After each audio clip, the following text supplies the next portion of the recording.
It's the Homeless Left with Matt Weinglass and co-host Don DeBar. Episode 77. Is this the golden age of America? And here's your host, Matt Weinglass. Hello, everyone. Welcome to the Homeless Left. I'm your host, Matt Weinglass. We have a great show planned for you today.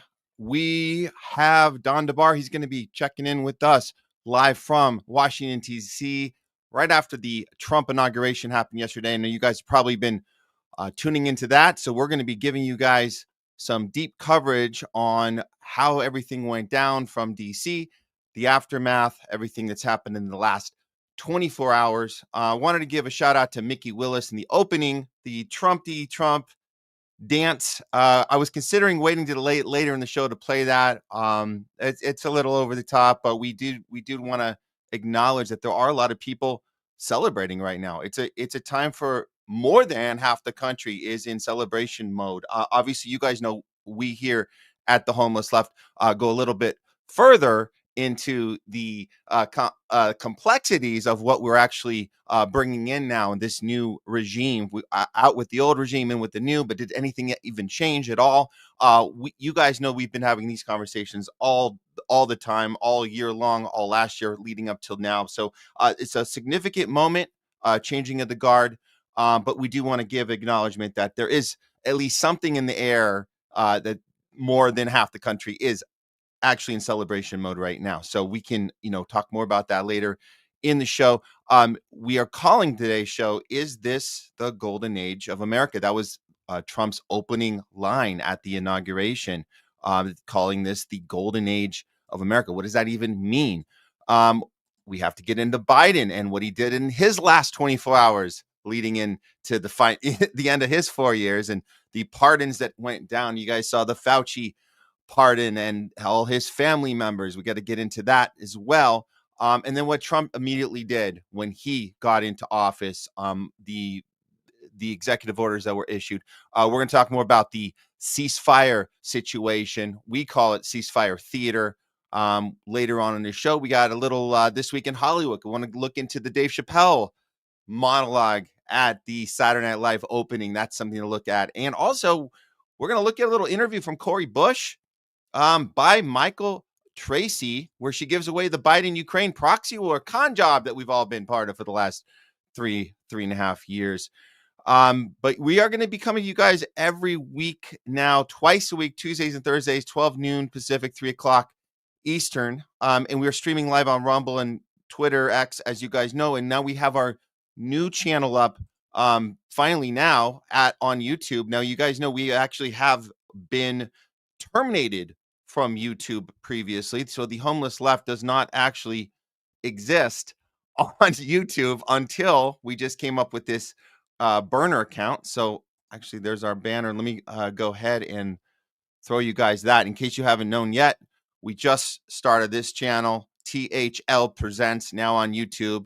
It's our little we call it the burner channel because we got to be kind of careful with their algorithms, the censorship industrial complex. You guys know they target channels like ours as we're just getting momentum and having the conversations that they don't want us to have, challenging Big Pharma, challenging the military industrial complex, particularly challenging Israel. They don't like that. They don't like if we're not saying that Putin is the next Hitler. They don't like it when we don't give standing ovations to Benjamin Netanyahu. So those type of things put you on kind of a red flag. You get on this little list, shadow ban list, and then ultimately what happens is you do get terminated if you do too much, and you get the medical misinformation strike. So we've been down that path before. Hopefully we can make this one we're going to be a little more clever about what we put up, what we don't put up, but we are on YouTube right now.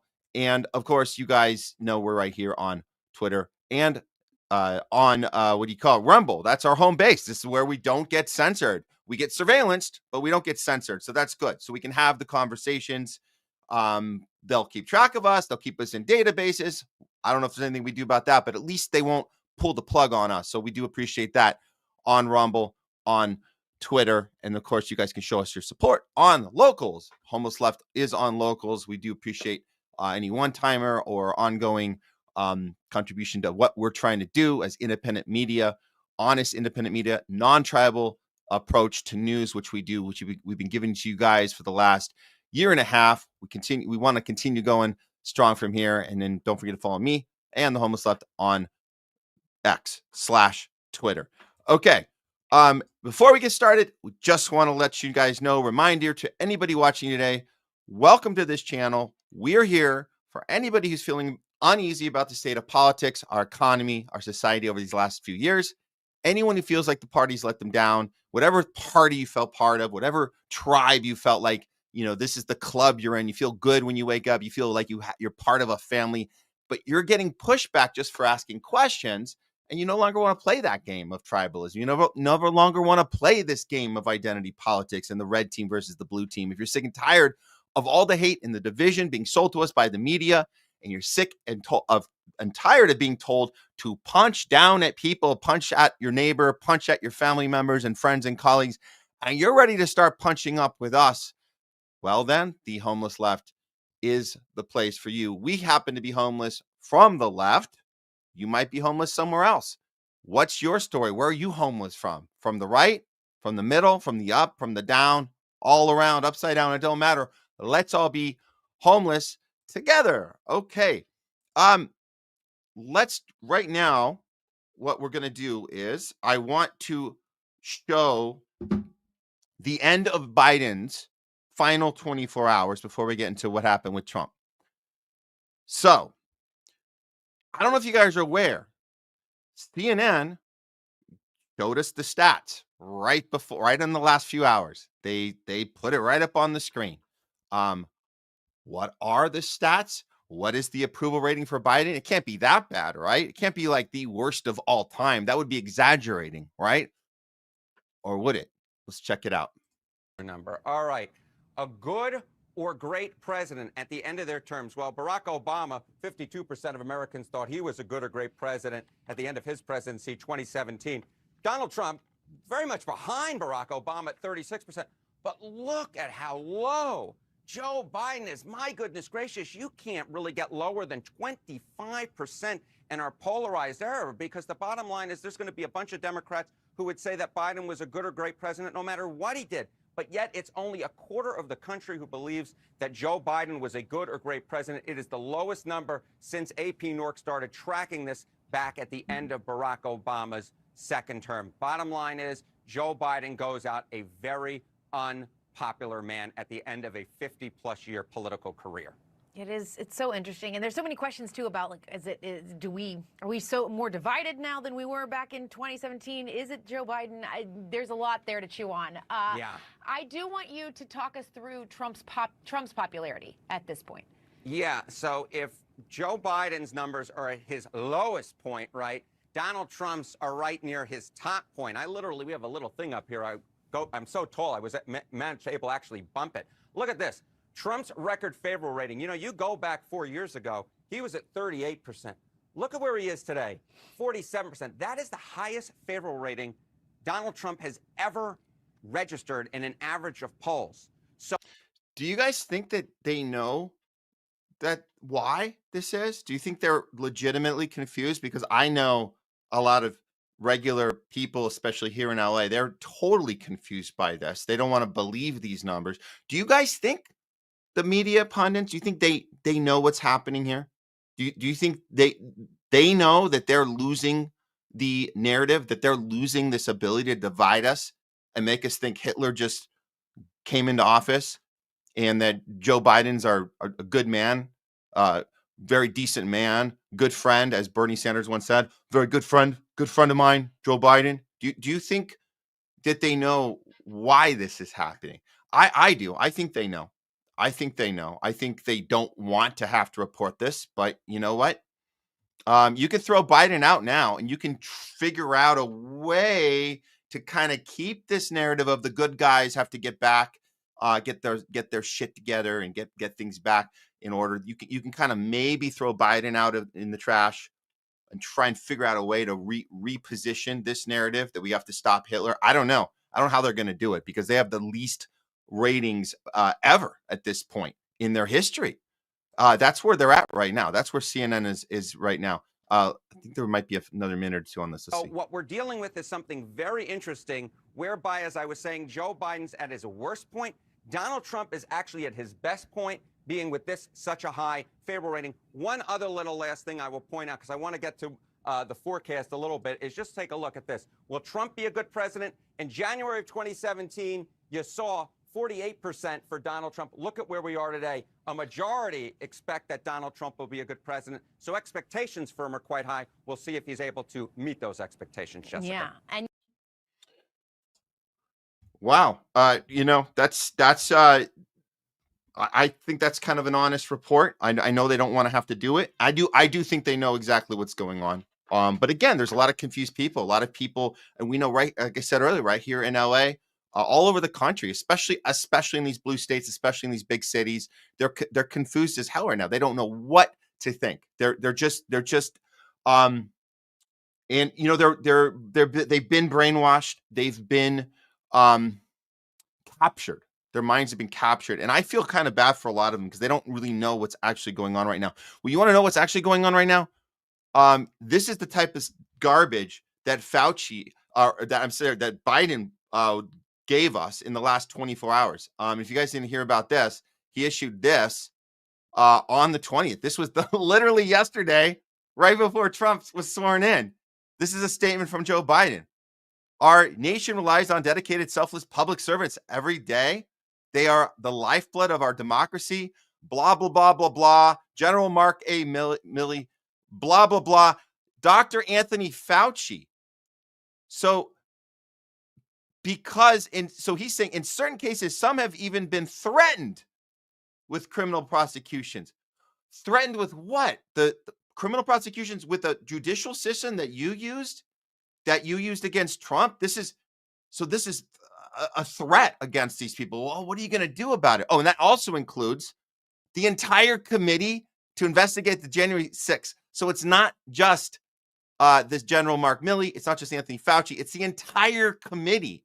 So he's saying we need to protect these public servants, and they do not deserve to be targets of unjustified and politically motivated prosecutions. Well, that's funny because I thought that if you go through the honest, trusted court system, the judicial system, it would take care of itself, right? If these are unjustified claims against them, wouldn't the system in place be able to take care of that? Why would you have to do this? It's very bizarre, very bizarre. So he gives a whole thing on Milley and serving our nation for 40 years, blah, blah, blah, blah, blah. Look, all the stuff he did. And then go down here to Fauci, second paragraph. For more than half a century, Dr. Fauci served our country. He saved countless lives by managing the government's response to pressing health crisis, including HIV, AIDS, as well as Ebola and Zika viruses. During his tenure as my chief medical advisor, he helped the country tackle a once-in-a-century pandemic.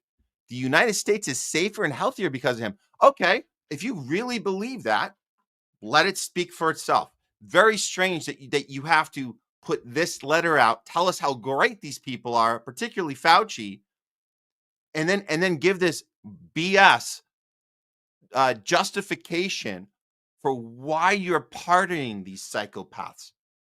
Down to the second paragraph. This is why I'm exercising my authority under the Constitution to pardon General Milley, Anthony Fauci, and the members of Congress and staff who served on the select committee for the J6 hearings.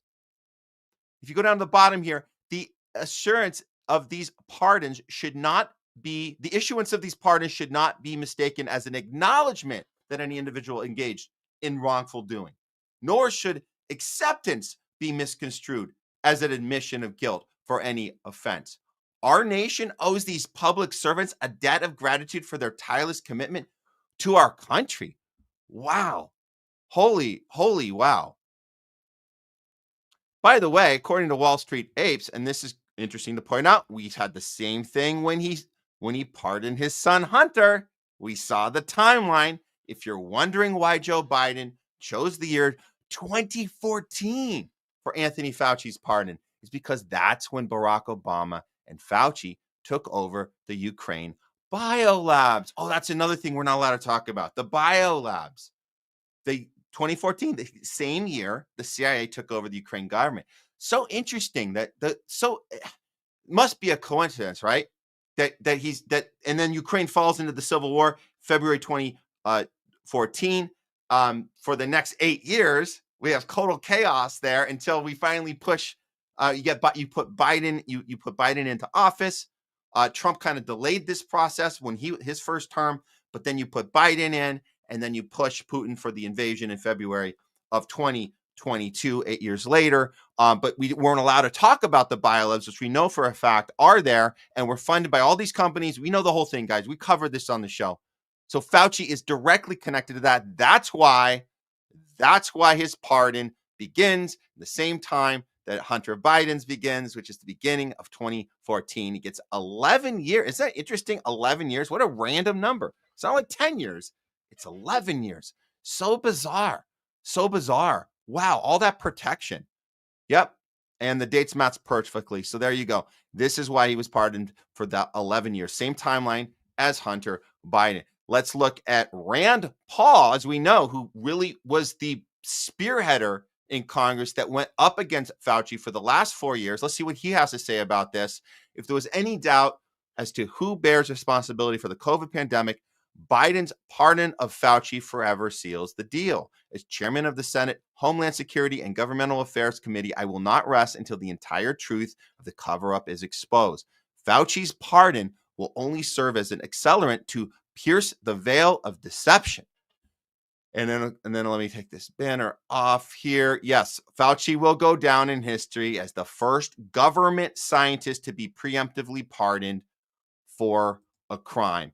Oh my God. And then he goes and does this. We thought that was it. And then this literally hit minutes before Trump swore in yesterday. Minutes before. Biden goes and pardons 5 more members of the Biden family. Holy crap. Throw Hunter in there as well. Obviously, we already knew that one. Wow. Why are they getting pardoned? It's so weird because I thought that when you preemptively pardon someone, that means they're guilty.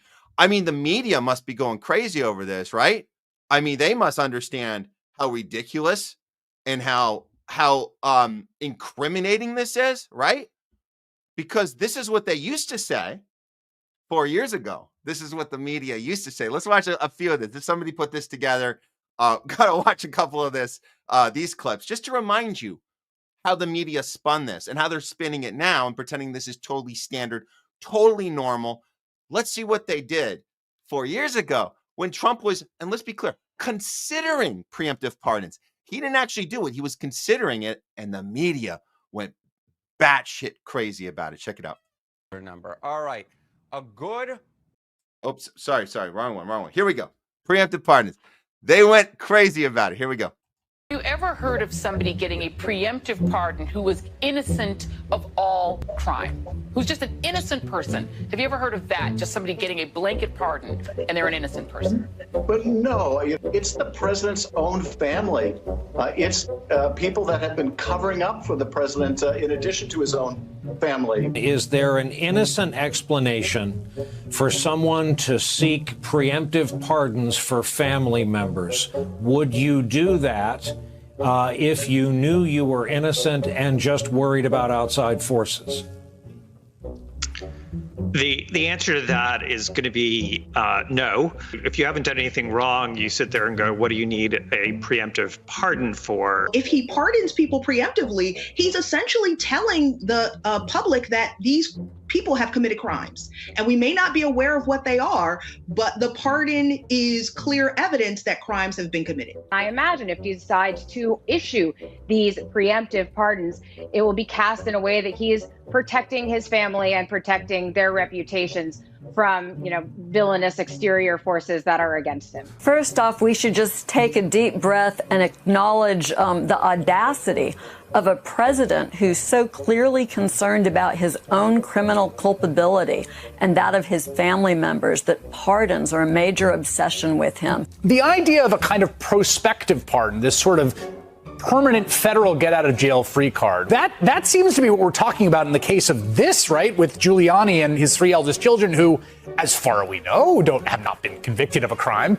Maybe they've committed a lot, and they don't want to face action. I don't know. It's weird. I wouldn't ask for a pardon. I don't think I deserve one because I don't think I've done anything criminal. But, where does that come from, that concept that you can just kind of wave your magic pardon wand? We have Tish James. We have Xavier Becerra. Mimi Roca is literally my DA in my town. There will be opportunities to prosecute these people regardless if they abuse the pardon power as they are thinking. Hopefully, Ellie, there will be a skyfall on this entire crime family, and there will be another day for them to die. The president does indeed pardon, let's say, Rudy Giuliani or any members of his family. Would you see that, and I asked Preet Bharara this question, as essentially an admission of guilt? I certainly would view it that way. I think millions of Americans would view it that way. If there was no belief in criminality, why would he think a pardon was necessary? CNN has learned President Biden will pardon his son Hunter Biden. Adam Schiff there at the end. So all these people, they're all concerned at the moment that Trump was even considering this. Now, I want to be clear on the timeline here. This Fauci thing didn't come out of nowhere. We covered this on the show weeks ago. The Biden was already talking about this. The media was silent, completely silent. He was discussing this, and he was waiting to the very last minute to do this. And so you didn't even have the discussion, the talking point of interesting that Biden's considering this. And we saw what he did with the Hunter thing. He actually said out loud, I will not consider pardoning my son, let alone these other family members he just did literally minutes before Trump took the oath of office. Minutes before. It was like you could count the seconds of the end of his presidency. He did this, and he wasn't even considering it. He said, no, I'm not doing this. No, not Hunter. Never. I don't do that. I don't take advantage. Now, look, considering something is considering something, right? So Biden lied about that the whole way, but the fact that the media and we saw these clips that you guys just saw, one back to back to back, just the consideration of doing this made them livid. They were thus, you can't even talk about it. Now, total crickets. So that's the Biden legacy. We're going to get more into his legacy a little later in the show. We got some more admittance from the Democratic Party of how awful and shitty his entire 4 years, probably the worst 4 years we've ever experienced in our lifetimes. I know in my lifetime, probably in many people's lifetimes. And you could probably date it back. Some might say the worst 4 years in the history of our country could be what we just lived through, down to the last minute. Okay, so we'll get into some of that a little later. I'm going to do this right now because we had the inauguration yesterday, and as you guys know, we weren't live, but some other friends of the show and other colleagues of ours covered this. We had, Kit Cabela did some great coverage. The Due Dissidents guys did some great coverage. I know you guys were tuning into those guys, and if you were watching Due Dissidents, you might have seen Don DeBar checking in live from the ground in DC. So luckily we were able to he's still there now. And we got some more thoughtful coverage from Don because there was so much was going on. It was so chaotic yesterday. And we're glad that he was able to take some time, come on the show with the Homeless Left and give us his full breakdown. We're going to go through some of the stuff he was able to coverage and engage with and get some interviews. And we're going to discuss everything that's happened leading up to the inauguration and what's happened in these last 24 hours. So please, without further ado, let's welcome back to the show our guest correspondent live from Washington, D.C., Don DeBar. Today. The last few days, it's been packed with people everywhere in the city, traveling from one place to another. First of all, challenging just with the military and police security infrastructure that they started installing in the middle of last week. When we arrived on Wednesday afternoon, there were already military police, shore patrol, DHS, FBI, God knows who else, cops with Arkansas plates and plates from Oregon and all over the country, everywhere, and street closures everywhere. So the people that are familiar with the grid in Washington, D.C., rather than being a straight grid like a tic-tac-toe board like Manhattan, say, with a few stragglers like Broadway crossing it, you have quadrants, 1, 2, 3, 4, northwest, northeast, southwest, southeast. And each of them has some of the same street names in it, except it's not the same street. So it's a little confusing if you don't know your way around. And then you have GPS, which helps in some ways. It's about 95% accurate, which is pretty good, except for that 5%, and then you're screwed. And then the real, thing here is that all of a sudden you're cruising 5 or 6 blocks on your way to where you have to be, and there's another road closure. And the people involved in setting it up, even on Monday, Sunday on Monday, really didn't know what else there was in the immediate vicinity because they haven't really been off the block. So it was very challenging to get around. And while we were watching them roll this out, we were trying to imagine exactly what it was that would provoke such a reaction. Like what were they anticipating, expecting? We saw no violence, even antipathy, anger being vented. It was like a huge celebration. Even the protesters that were here, people sounded kind of angry, I would say, and afraid, which, what's being reported about what is about to happen. For people that believe that particular line, I can understand why they're upset. There are people that believe that this is 1932 and Adolf Hitler was just appointed as chancellor, and that we're about to start burning. They were saying first gay people, but I guess the YMCA thing the other night put a damper on that. Now you can't find it on YouTube. There were celebrations of parties everywhere and bodies everywhere. That being the point, I'm looking at the infrastructure that they installed and wondering why, and I saw masses of human beings everywhere and said, "Oh, they're trying to just manage traffic." It was a real pain in the neck. It was cold. It's been cold as hell here since I got here. Today, I think it's 21 degrees Fahrenheit. And a little bit of a breeze, so it feels even colder than that. And when we went, they generally hold the inauguration on the steps of the Capitol building. They moved that inside to the rotunda. When they hold it outside, it's visible from the mall, the National Mall, and so 500,000 people or whatever pile into that. They expected ticketed apparently 200,000 people to mob the National Mall while that happened. When they moved it inside, they moved the public to a warm place also, which is what they call the Capital One Arena, which is unfortunately 20,000 seats roughly for 200,000 ticketed people.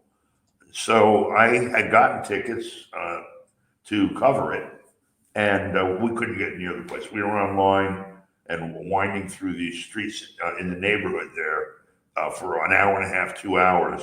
And when we were a block away, they announced that no one else was being let in, and we were pretty early. So a lot of people, nevertheless, rather than seeing people come back angry, disappointed, or whatever, and I spoke with a couple of them, they were celebratory.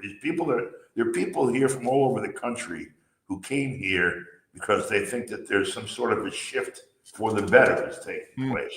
Are they right? That's a separate question. I interviewed some with Russell and Keaton on Monday.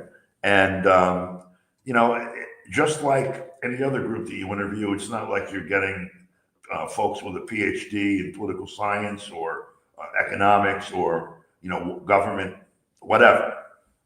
Ordinary people who see the political system as having an impact on their everyday lives, who apparently have the groups that I spoke with and the people that I've met while I've been here are people who thought things were not going well, and not just during Biden's time, although certainly that, but over the decades and over the years past, and that they see the possibility of a change. The things that I heard from people that were important to them, and this was as broad a mix as I could get, is there people who would not let me interview them because they saw me interviewing people with Trump hats and stuff on.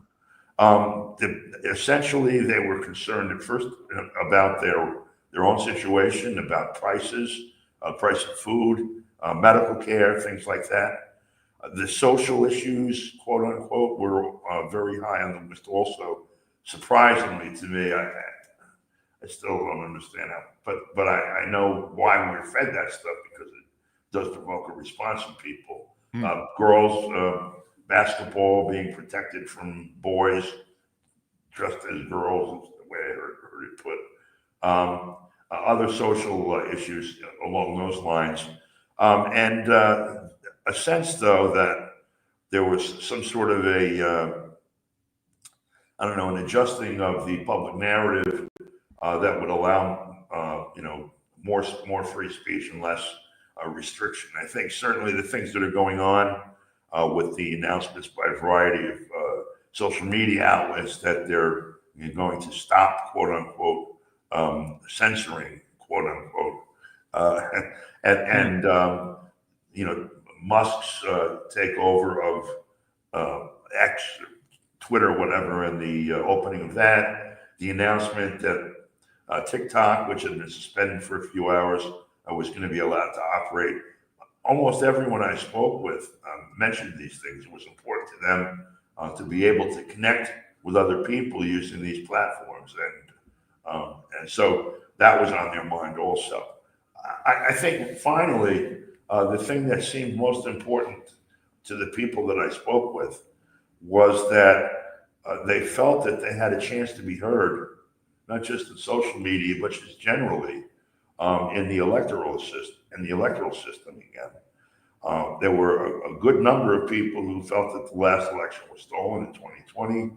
I know that that's an unpopular view, almost diagnosable as some sort of psychiatric condition among some, but I've seen the same psychosis, if that's what it is, in people discussing the 2000 election, the 2004 election, and others. And I share that psychosis in those elections because I did a considerable amount of research myself, both on the ground and through the court systems. And in any event, the thing that matters is the perception by the people of what's happened. They seem to feel now that they're being heard and that they have an opportunity to have their hands on the government in some ways where they didn't feel that before. And there's a city full of them right now. And oddly enough, that city, at least up until today, has been for the last week, Washington, D.C. Well, I'm going to play one of these interviews. I know you said you found a bar. You let me know this before you came on. That would, I guess, be the one place in D.C. You're saying is. Let me throw this on the stage here. So this is they call it this may be the only bar in D.C. publicly supporting Trump. All right, let's check out this video, and I want to hear your reaction on this. Here we go. I saw that, I knew that this was the place. USA! USA! USA! USA!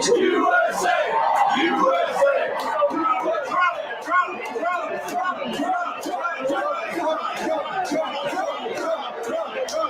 We will make America great again. Thank you very much. Thank you, USA. Thank you, USA. Thank you, USA. Thank you. USA. USA.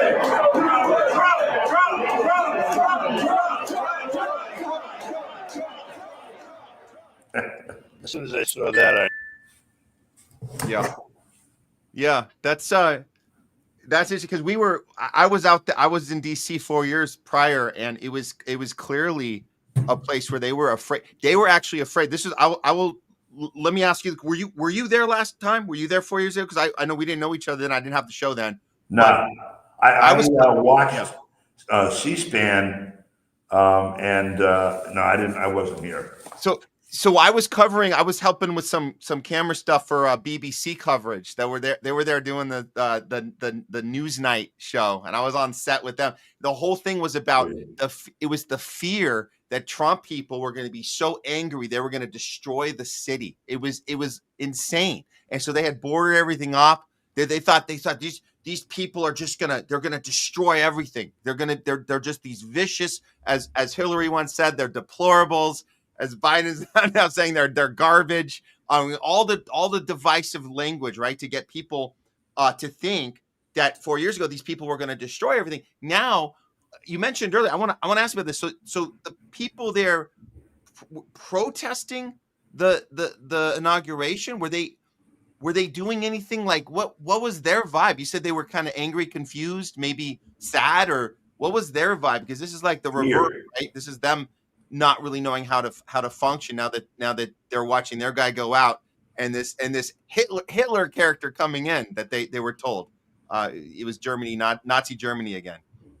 Yeah, the same as 4 years ago. Fear is what's sold to people to encourage them into this sort of frenzied state of opposition. Around DC, they're handing out pamphlets. What to do if ICE comes knocking on your door, and the horrible things that are about to happen. Wow. If you look at the AP wires, AP.com, or AP.com, the Washington Post, also the New York Times, people are terrified that horrible things are going to start happening to the most vulnerable, and also.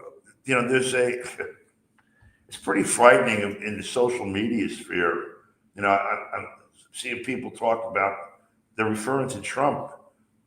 The only criticism that they have now, forget the Hitler thing and all the other stuff they had before, was now he's a convicted felon. There's people that, for years have worked on criminal justice issues with, who have given zero credibility to a criminal conviction coming out of the court system for most of my life.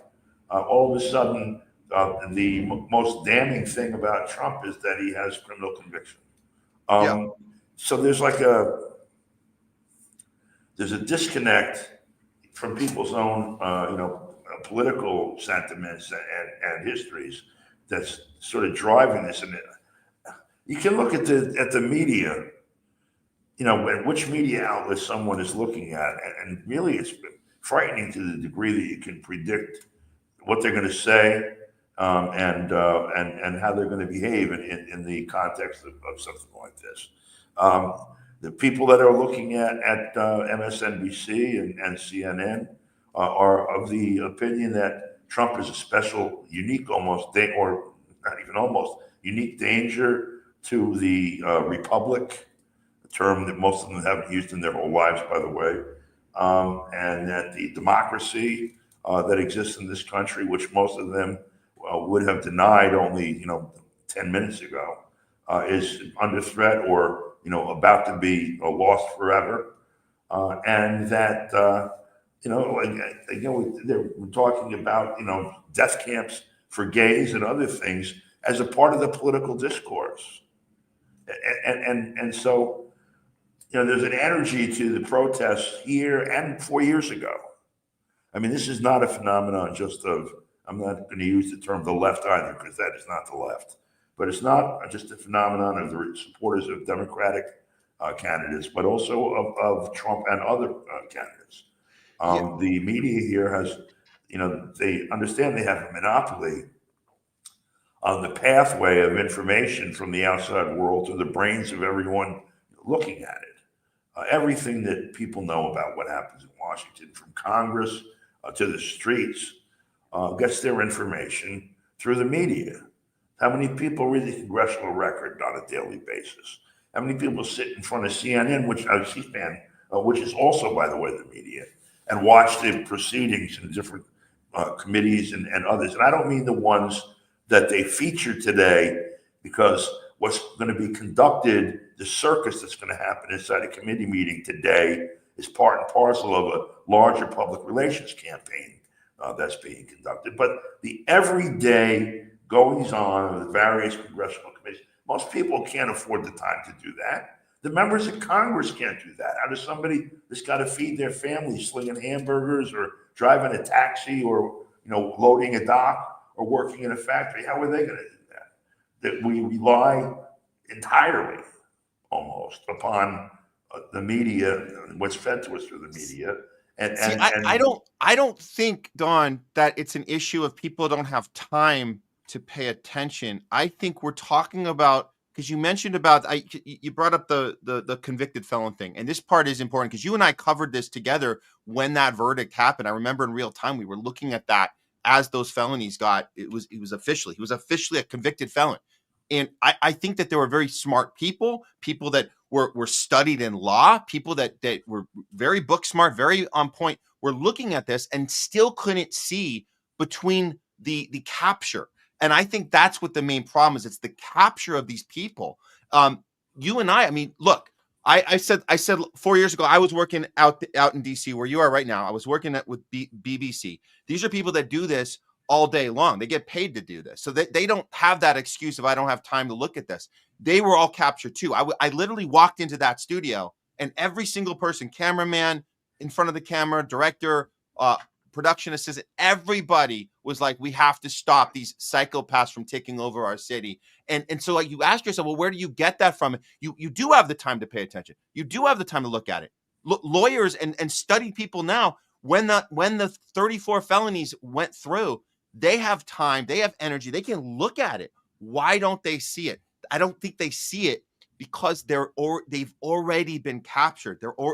Their brain is already in a position where it's going to filter out stuff that's right in front of their face. How else do we explain watching the J6 thing go down? And as you and I and people that aren't wearing their tribal goggles, aren't wearing these captured helmets or whatever the hell their other people are wearing, we could see that evidence coming out more and more. We can see all of the obvious, infiltration elements of that thing. And like for people to purposely ignore it, I don't think it's because they didn't have enough time to look at it. I think that their brain is in a position where it can't see it. It's filtering it out. That's how it's been designed. And I think I don't know how we fix that with people. How do we fix that problem?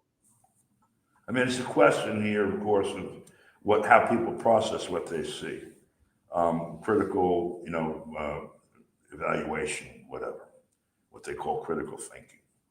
But you have, the phenomenon you described, where you've got a BBC camera person who's been going to work every day and pointing a camera at something every day. They still get the balance of their information about the world, which includes the context of what they're looking at, through the media, which gets processed through this whole McGill. The ownership, the editorial policy, all of that, extremely tightly controlled, and resting upon whatever machinations those who own it intend to use it for, resting upon the largest data set in the history of the universe, maybe.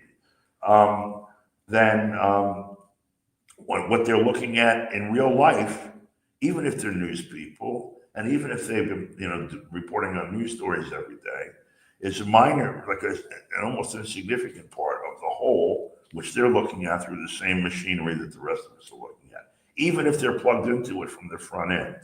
And in fact, that can reify the effect of what they're looking at through the machine, because they believe that there's a legitimacy to it, because they're looking at a small piece of it themselves.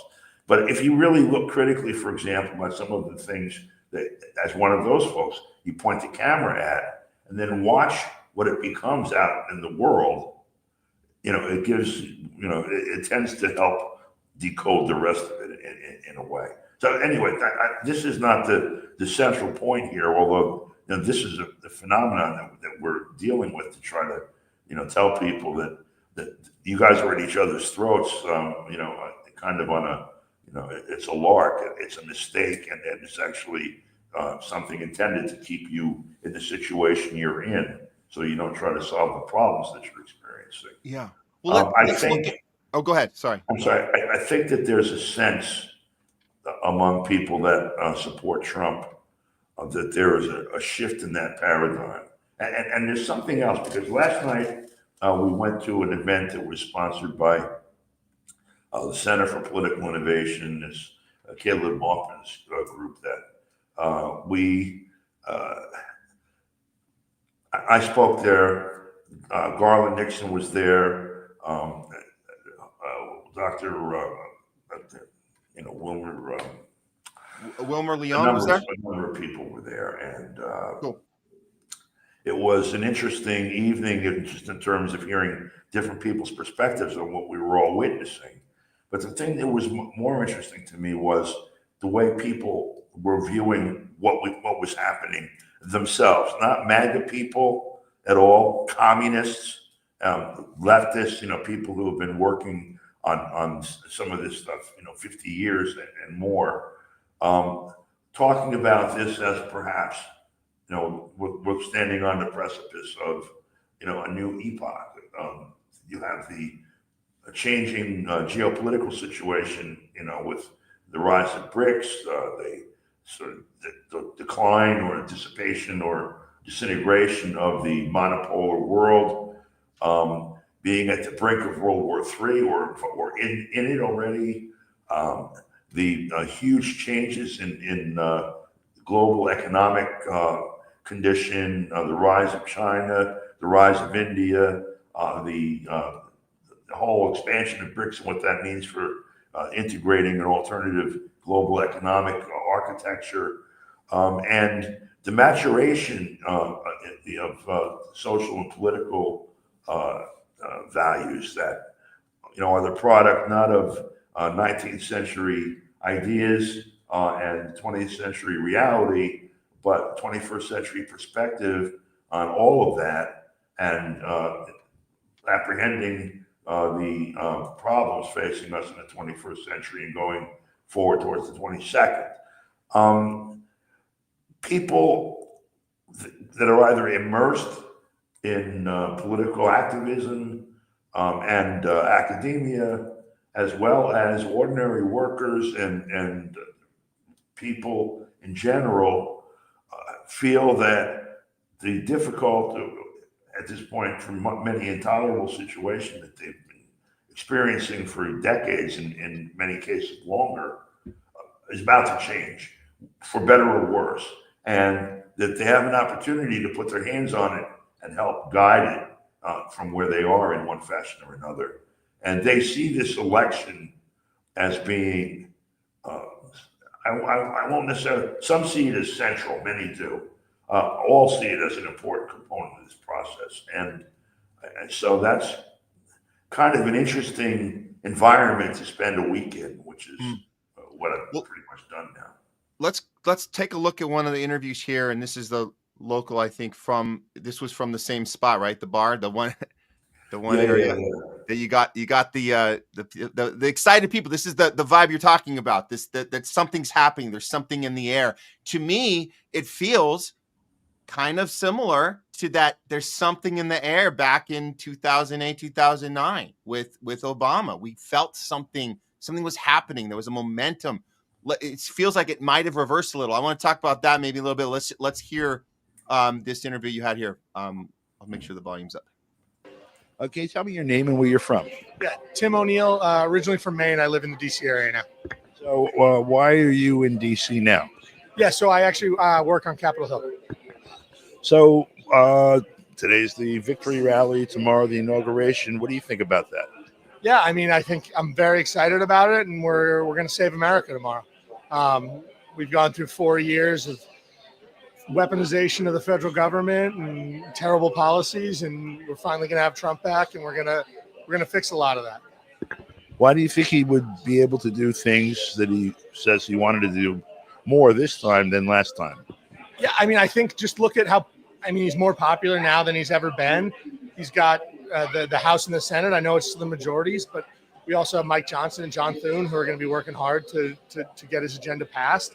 And I think the country's truly behind him. I think the country gave him a mandate on November 5th, and he's going to follow through on that. You're going to be here for the speech that is going to happen in a little while. Can we speak with you again after that? Yeah, I'm hoping to be. I'm going to be here for the speech tonight, and tomorrow I don't know. Probably going to be home. It's going to be so cold. We're supposed to go to the speech, but I'm glad that he took care of his people and made sure it moved inside. But yeah, it's going to be a great day for America. We'll catch you after the speech today, if that's okay with you. Absolutely, I'm happy to come back. Thank you very much, Tim. And I never did, by the way. I never did catch up with him. Oh man, I there's something about that. I was just thinking about Obama. I was thinking back to 2009, and I was actually there in 2009 as well. We went to it was he mentioned how cold it was, and I remember being just freezing. January 2009, 16 years ago. There was something in the air then as well, and I remember feeling like, there was part of the country that was angry. They were furious. They had rage. They had confusion. They said this guy was not who he said he was, and he was going to do these horrible. He wasn't one of us. He's from an outsider coming in, and they were afraid. And we just kind of said, you know what? We're not going to worry about you. We're just going to enjoy this moment and really feel like that something big is going to happen. Of course, looking back, we were wrong. We were wrong to think that Obama was this hope and change. We were wrong. He was part of the same thing that he was supposed to be replacing. He was part of the same thing, and so that camp. I wish we had existed then. We didn't know. We didn't have what we have now. We didn't have the social media and Twitter. We didn't have the ability to look deeper into these things. But what we did have was we had a moment that was real, and we didn't worry about the other people in the country that seemed to be fueled with racism and hatred and fear. We just kind of ignored them and said, this is a real moment.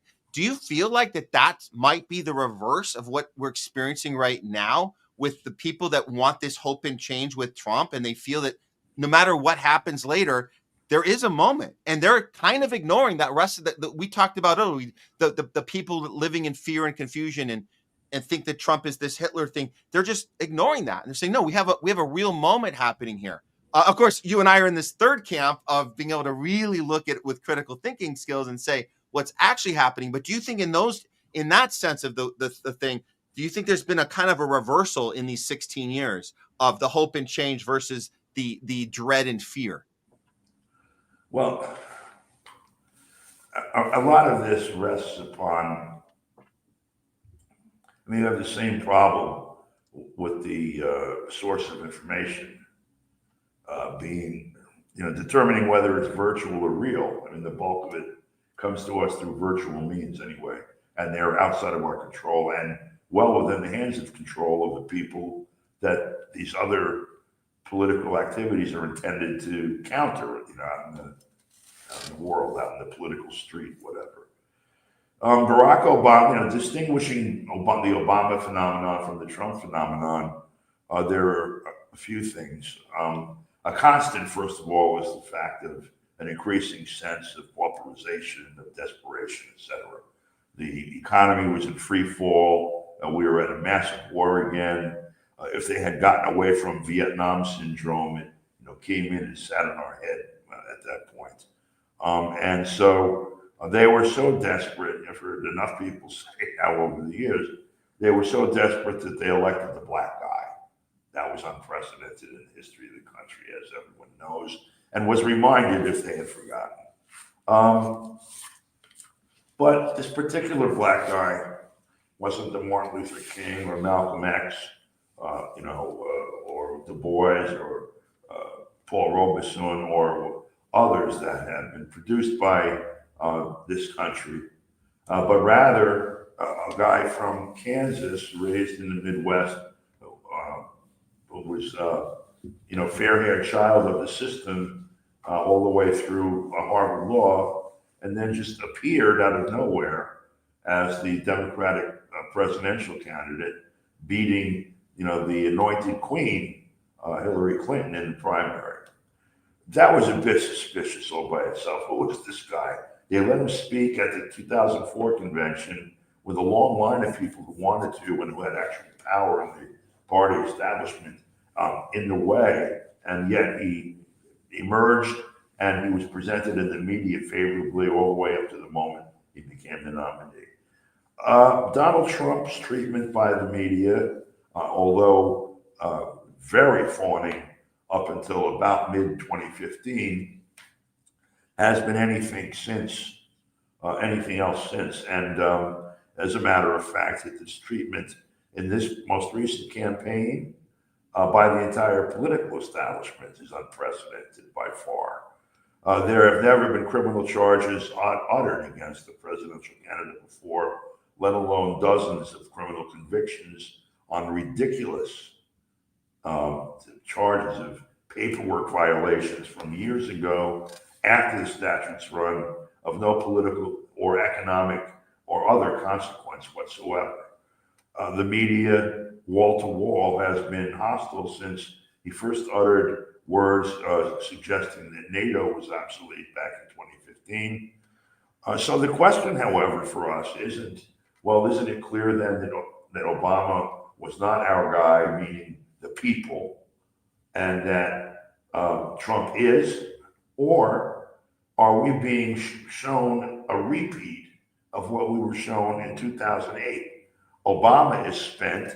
The idea of let's have another member of the downtrodden classes rise up to lead us from this hellhole that we're in, which they tried to do with Harris, but they really had little maneuvering room after bungling the primaries with Biden. So they've had Trump as the bad boy, out here. But is that really what's going on, or is this whole thing some sort of media shit show? That's just something we have to parse and can't just assume one way or the other is it's this or that. And further, even if Trump believes and the people around him believe, or some believe, some don't, that they're following this track, history is marching down its own street, and everyone involved does everything to maintain their position. And you can't even call it opportunism. It's just, the method of operation, ammo. If people think right now that, hi, I'm the new Obama, I'm going to look like the bad boy. Of course, I'm going to continue these policies that people oppose, but they're going to be busy defending me rather than opposing the policies that they should oppose. And so everything's great. It may well be that the historical forces at work that are unprecedented, like our engagement in a war with Russia, could move events in a way that no one anticipates right now, including the major players. It's a dangerous time as far as all that goes. Yeah. We're playing with fire on so many different levels, as you know. All the different World War III watches we have to cover every week on the show, how close we are to annihilation just because of what this last 4 years has done. Just pushing, escalating on so many different fronts, so many different nuclear wars that we're about to be in. So can Trump push us back a little on that? Yeah, possibly. But what you're saying, Don, we just have to keep a close eye on this every day and be open to the possibility that maybe incrementally there could be something done, or perhaps it's all a big show and we're not going to get one thing done. But either way we look at it, and the reason I go back to Obama is because I say we didn't know at the time that he was part of that thing, that we didn't know. We didn't have the WikiLeaks. We didn't know that he was putting the Citibank people right into his cabinet, that the email that had come in immediately on that next day, that he was just going to do that and not hold anyone accountable for all the stuff that Dick Cheney and Bush, and we thought he was going to do those things. But look, end of the day here, the moment still existed. We still showed up in droves and felt that something had happened. It ended up being a moment, not really a movement, but a moment in time, which I don't think they can take away from us, that we had that moment. So now I think it's fair to give the people that showed up there in droves, that said this guy's doing something important, regardless of the outcome, regardless of what happens tomorrow. It seems as if the moment has happened, so at least we can give them that and just enjoy this moment for what it is. And then the rest of us, you and me and others, our colleagues, our other friends, other shows that are covering this stuff, independent media, we will look at it every day and see how much of it was theater, how much of it is real, and give the honest take on it moving forward. But I don't think we can deny them that they got their moment, at least yesterday. Well, first, one last bit of indulgence for me on 2008 campaign. You say that we didn't know or we didn't know this or that. Of course, again, the question is, what do we actually know or what do we think we know? And after the fact, I guess it's easier. But back in 2008, I was covering Cynthia McKinney's campaign. That was what I took upon myself to do. I traveled around the country beginning in December of 2007, a debate that was held in San Francisco, up to late October of 2008, where we were in Los Angeles and did a fundraiser with Roseanne Barr and some other things. And on the phone almost weekly, trying to pitch an interview on places like Democracy Now!, where I actually knew people, and other so-called progressive media to try to get Cynthia's position out there, who at the time was on a boat to Gaza with supplies for children to try to break the blockade there, arrested and dragged to prison in Israel, who Obama was talking about, only one president at a time. She was all over the world doing these different things out in the country. Huntsville prison in Texas, Alabama, where the hell it was, an execution, trying to stop an execution of a man who had an IQ, mid-50s or something. Real actual work, sitting on top of a career of 12 years in the Congress, doing real actual work, trying to force Pelosi to hold hearings in New Orleans over Katrina, with the land being stolen from the people there. No one heard of Barack Obama in 2005 in New Orleans. All of the things that she did over 20 some odd years, there was no Barack Obama in sight. And so from where I was sitting, it was pretty goddamn easy to see who was for real and who was full of shit. And Barack Obama was obviously full of shit. Now, there are people that'll tell you right now, and I've had some personal experience myself over the years, that Donald Trump is also full of shit. And that any other politician who you're going to put up there, the bulk of them, there are very few like Dennis Kucinich and Cynthia McKinney and very, very few others I won't even mention in case they do something contrary today, that were for real and that put in the time and effort to do the work. In other words, that you could say, I trust them to do this.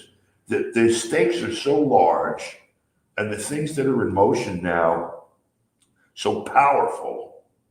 And I think the stakes are really, really high in the eyes of the people who are in decision-making positions.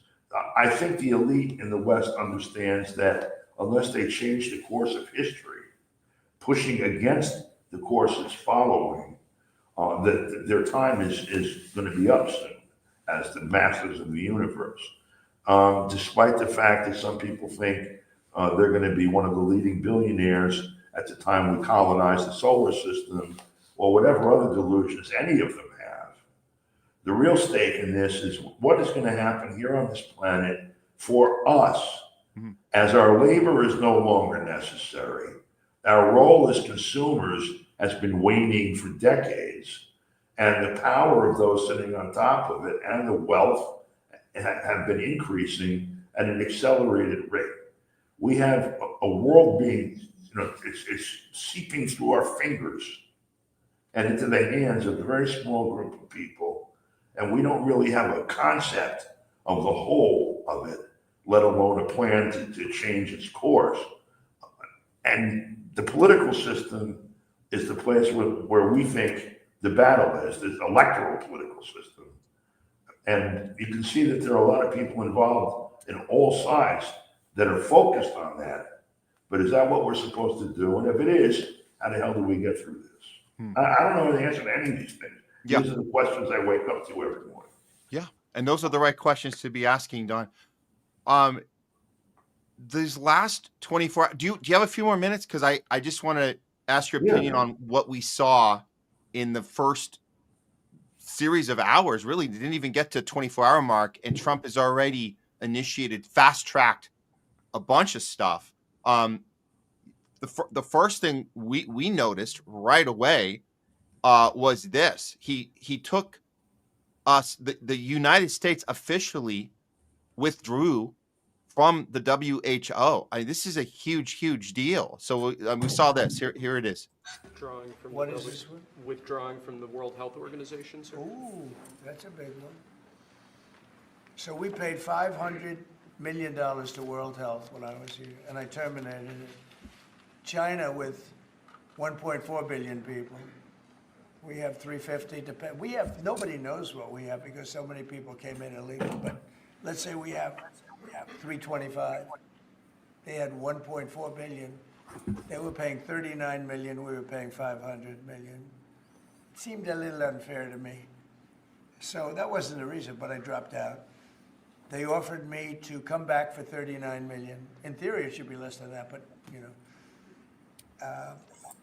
And when Biden came back, they came back for 500 million. He knew that you could have come back for 39 million. They wanted us back so badly, so we'll see what happens. I would do it, yeah. I would do it. Talking about the European Union and the tariffs, like, what do you mean when you say that European Union country like Spain is part of BRICS? That a what? BRICS. Oh, BRICS. No, I was talking about BRICS. BRICS is 6 nations. I think it's 7 nations. Okay, so he fast-tracked that. He made it a financial reason. We actually, this is an interesting thing about Trump, is that he uses the business mind of, is it a good deal for us? That's how he kind of justifies these actions. I don't know if he's saying the entire reason, but the point is, we've been officially withdrawn from the WHO. I think that's a big step forward as far as our what RFK Jr. has planned now that he's going to be hopefully confirmed as the head of the Health and Human Services.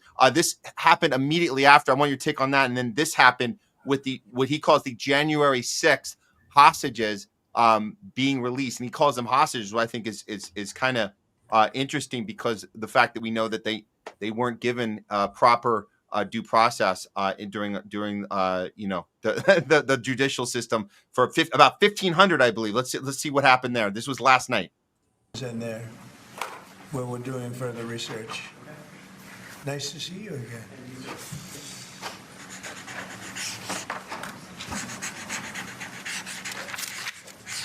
So this is a big one.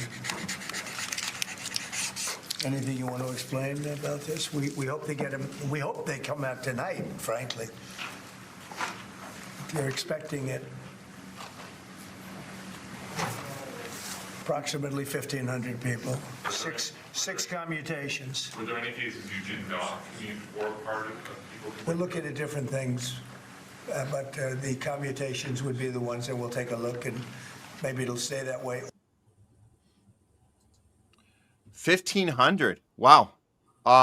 So he set that in motion last night. What we're hearing word on the ground right now is that there's a lot of these prisons that are trying to stop these releases from happening, but he did this immediately.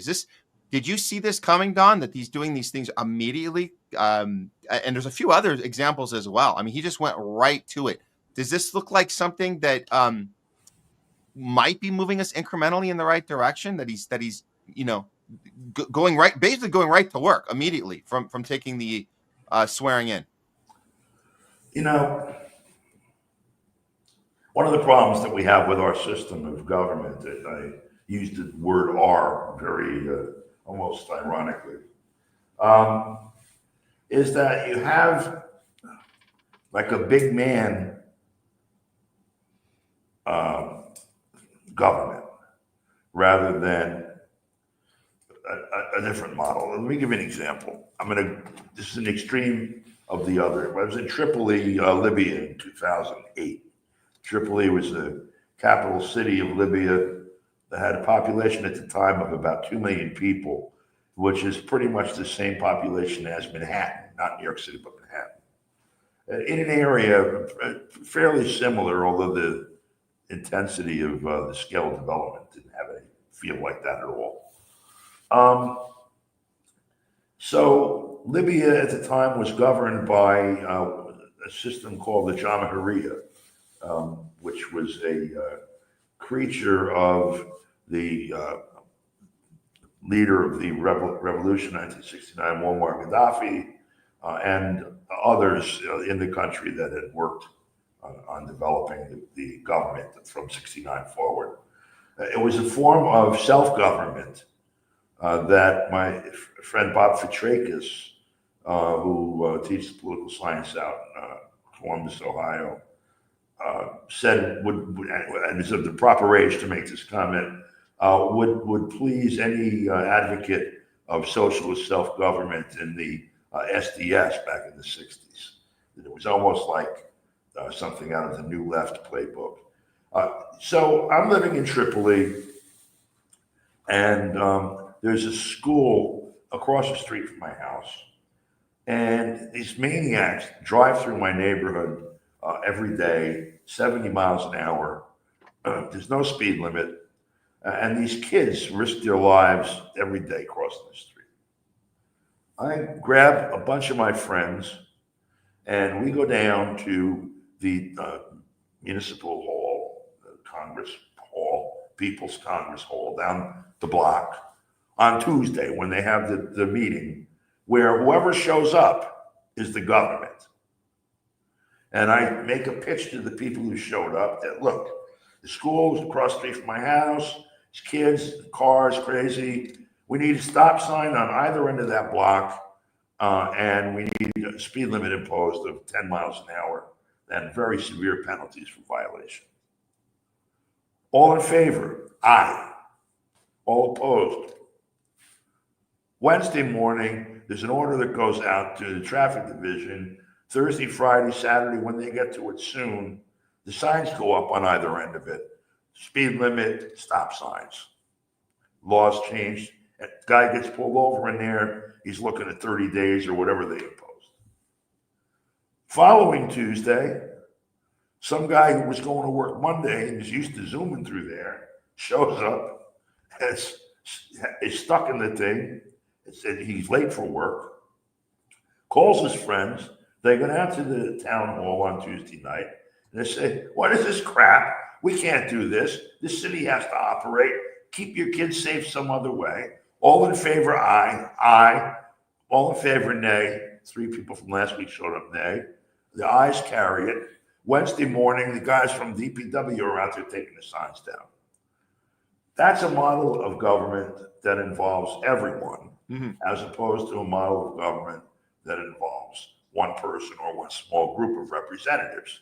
The reason that I'm mentioning the obvious is that, let's say the top 10 policy issues in front of the people are war, the size of the military, resources for education, resources for housing, resources for medical care, resources for financial stability, resources for agriculture, resources for water and sanitary sewer, resources for telecommunications infrastructure, and resources for transportation infrastructure.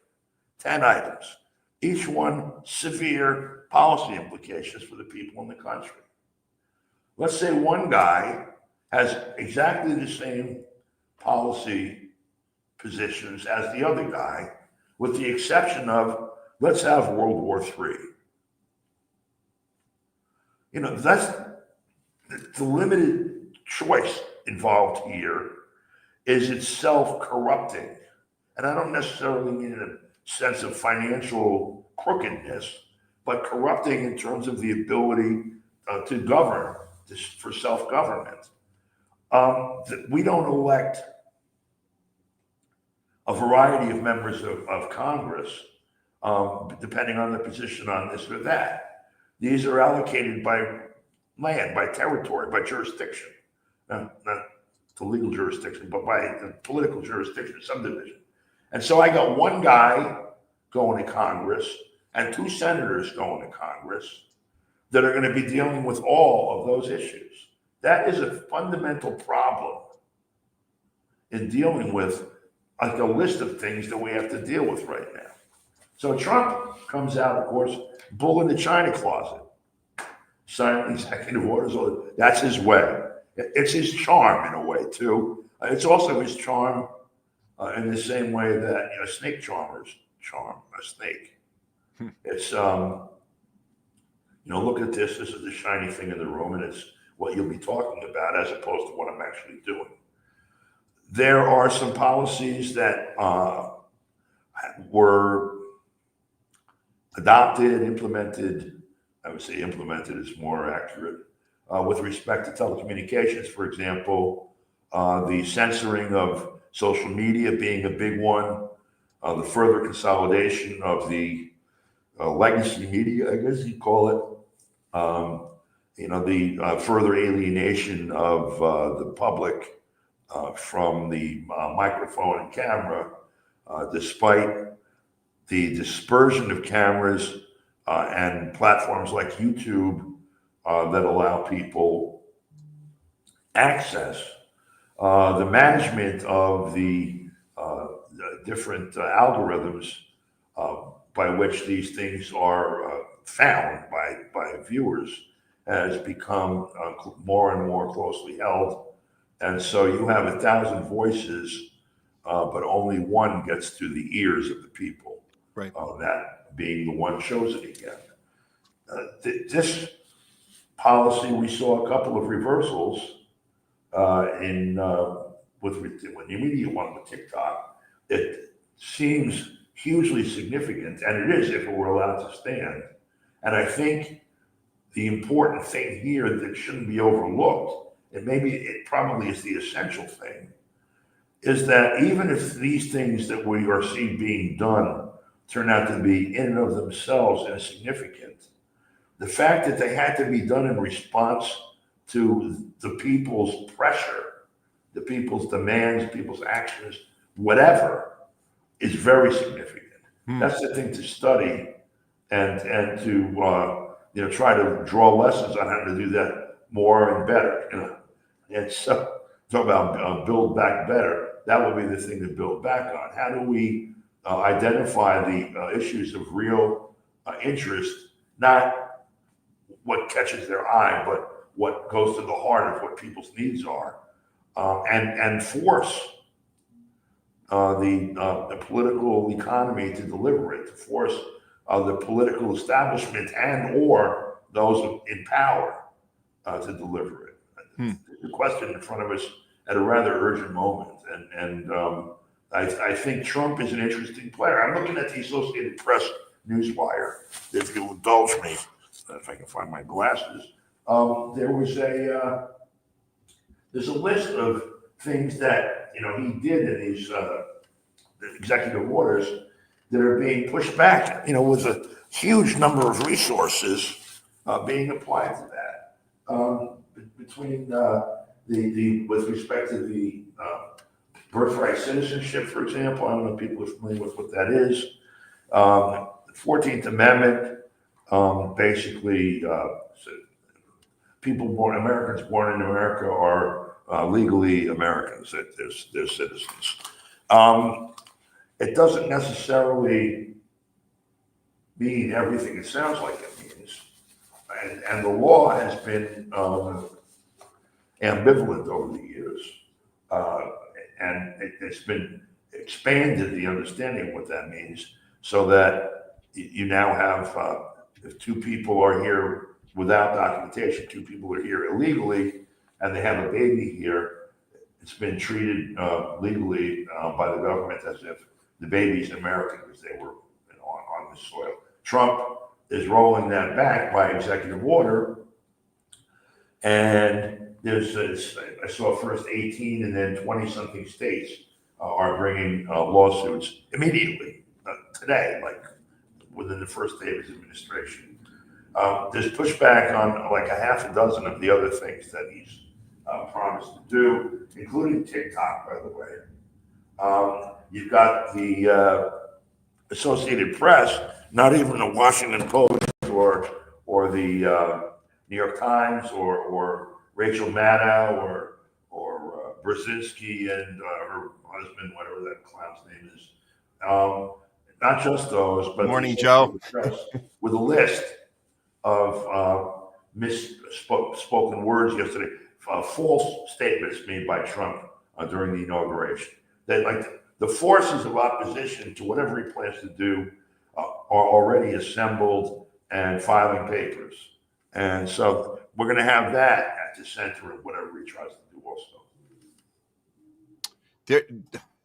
There's going to be resistance the whole way. Anything he tries, they're going to resist. We already saw resistance to the J6 releases. I actually got this shot.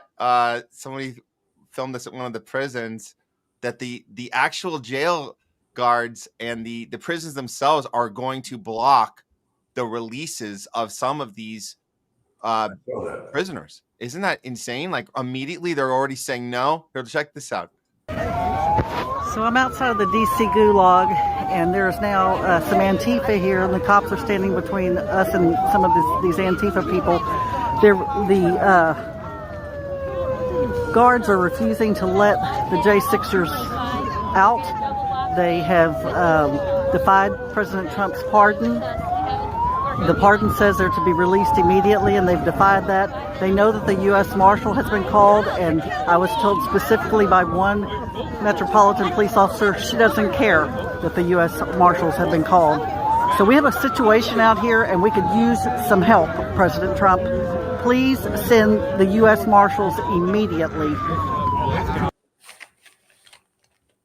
So, like you were saying about Morning Joe and his sidekick, the two of them, like they're going to anything Trump is signing right now in this like first 24, 48 hours, they're going to push back, tell their audience, whatever's left of their audience, they're going to tell them why what he's doing is either illegal or not accurate, and then they're going to be pushed back. So everything's going to get pushed back. None of these things are going to be easy, as we just saw there. Immediately, there's already pushback. That's what you're talking. Should we expect that with all of these things? Every single one of these, they're going to try and say, no, he can't do it. He can't do any of this. He's just because he's signing a dot, just because he's signing it doesn't mean it's real. That's it.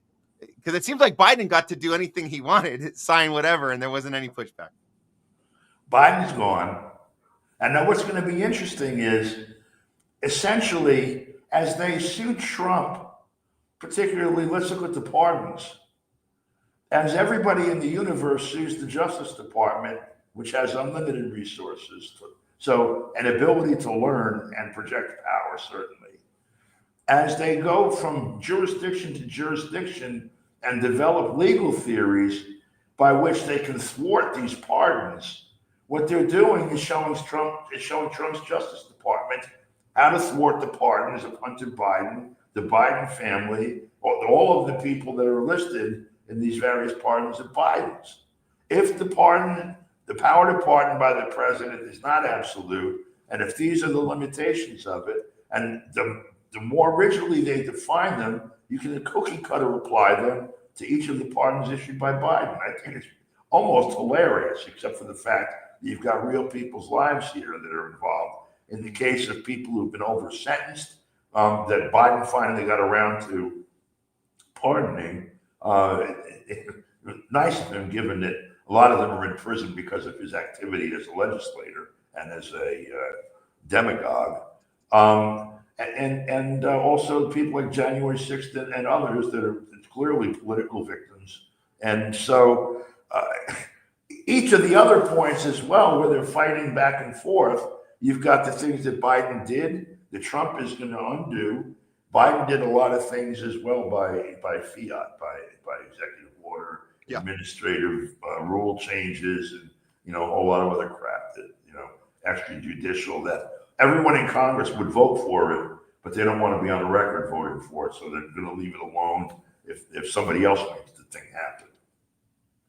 So let's before I let you go, Don, there's one more I'm going to play. This was before the swearing in, and we got excited hearing this, but people are saying, no, he tried this the first 4 years and he didn't come through. But when we talk about declassifying things, right? It kind of gets me a little excited. Tell me, am I too over optimistic? But I want to play that. This is what he's saying right before he came in. What he plans to do with the JFK files, the RFK files, and Martin Luther King files. Check it out. Step toward restoring transparency and accountability to government, we will also reverse the overclassification of government documents, and in the coming days, we are going to make public remaining records relating to the assassinations of President John F. Kennedy, his brother Robert Kennedy, as well as Dr. Martin Luther King Jr., and other topics of great public interest. It's all going to be released, Uncle Sam.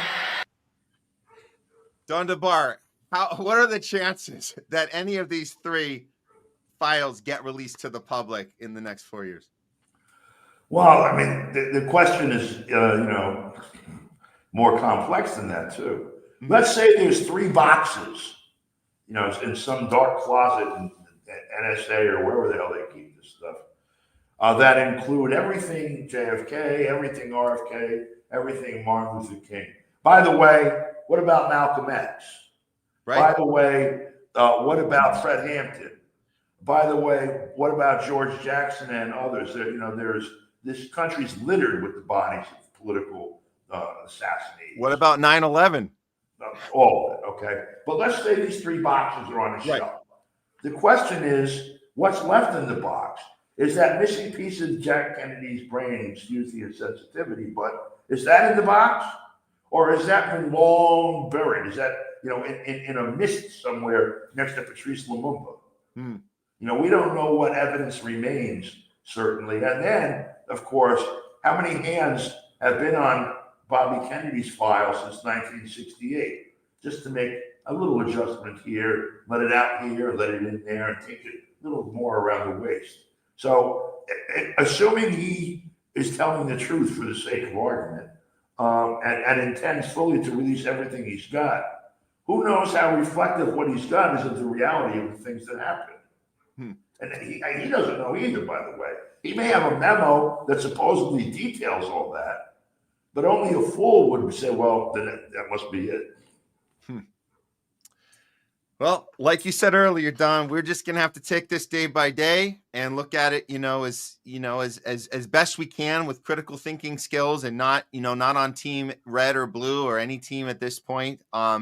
Historical context is important, and seeing where, anticipating where things are going to go. But we can't take away the fact that people did arrive in DC. They had a moment.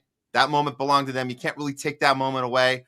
But we can do the independent journalism that is needed, at which you do every day for us. You inspire the rest of us to do what we're doing, and keep chugging along, as we're going to have to do through these next 4 years. And hope, fingers crossed, we make some sort of incremental change forward, and we don't, Trump doesn't lead us to total nuclear annihilation. Hopefully, since we were so close with Biden, we want to at least step back. Just one step back would be nice. So that's where we're at now. So thanks, Don. Anything else you want to leave us with before I let you go? Matt, I appreciate it. And I appreciate the work you do, the work that all the folks out here doing this stuff are doing. And keep on doing it. If I can help, let me know. Thank you, Don. Appreciate it. Look forward to having you back in the future. Thanks. All right, bye. Don DeBar, everybody. Checking in from Washington, D.C. Moment of change, hope and change, and all that good stuff we just experienced. Very familiar to 2009 with Obama, hope and change. So here we are. Who knows what's going to happen next, guys? But there was one more I'm going to share about Trump, because we did see another thing he did. This was kind of exciting for the COVID mandate situation. He did do this. Anybody who worked for the federal government of any sort that lost their job due to refusing the vaccine, he went ahead and did this. I will reinstate any service members who were unjustly expelled from our military for objecting to the COVID vaccine mandate with full back pay. Full back pay. Wait, who's not standing? I want to know who's not standing for this. That's it. If you're in that room right now and half the room stood up, half the room is sitting down. They don't think they should be reinstated. They don't think servicemen, I guess he said specifically service members, should not be reinstated if they're not up to date on their vax. How is this not a no-brainer? And why would, I mean, nobody on Biden's team considered the history would look back on this and say, this is a no-brainer. You give people back their jobs. They're not a danger to society. This was not a pandemic of the unvaccinated, as Biden once famously said. This is a no-brainer. So if you're not standing, I don't know. I'm imagining being in that room right now and like deliberately staying in your chair while half the room stands. It says, yes, give them their jobs back.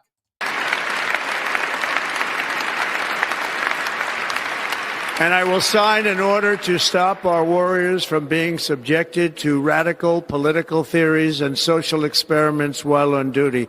It's going to end immediately. Well, I hope that extends to the working folks that aren't service members or working for the federal government. I hope we can extend that to anybody in this country that should not be used as an experiment and forced to do something against their will and against their consent, informed consent. Are you kidding me?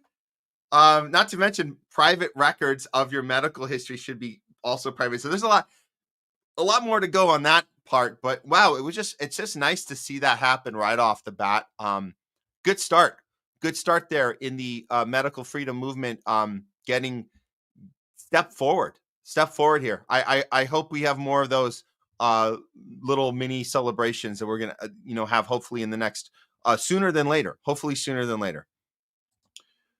Okay, taking a 2-minute break here. I'll be back with some more stories for you guys. We got more content for you. Don't go anywhere. We'll be right back.